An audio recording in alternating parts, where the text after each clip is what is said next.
మైసూరు చాలా కూల్గా ఉంటుంది, మొత్తం గ్రీనింగ్, చెట్లు గిట్లు బాగా పొడుగుగా పెంచారు అనమాట ఇక్కడ. సో ఈ స్టాచ్యూ ఏమో మైసూరు తాత అన్నమాట, మైసూరు తాత. సో ఇది ఇది ఇది ఇది మెయిన్ గేట్ అన్నమాట. చూడడానికి టెంపుల్ ఎక్కడ ఉండొచ్చు, కానీ ఇది టెంపుల్ కాదు, ఇది ఒక ప్యాలెస్ అన్నమాట, రాజుల ప్యాలెస్. సో ఇప్పుడు మేము రూమ్ పోతున్నాం.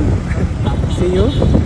This is clock tower, super ఉంటుంది, కానీ అది ఫ్యాన్ మాత్రం పనిచేయదు. ఓకే ఓకే ఓకే చేస్తుందంట, నాకు కూడా తెలియదు. Right right right right. So ఈ సైడ్ మా రూమ్ అన్నమాట.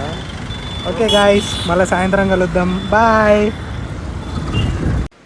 చలో గాయస్, ఇది యాక్చువల్గా మేము ఫ్రంట్ గేట్ అనుకున్నాము, ఎంట్రీ ఇక్కడ నుంచి ఉంటుందేమో అనుకున్నాము.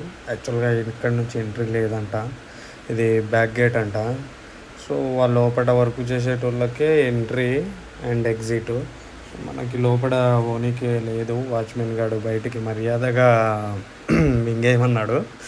సో అక్కడ నుంచి వచ్చేసాము. అయితే ఇది మన బయట మొత్తం పార్కింగ్ ఇక్కడ నుంచి, అది వాళ్ళకి, మనకు కాదు.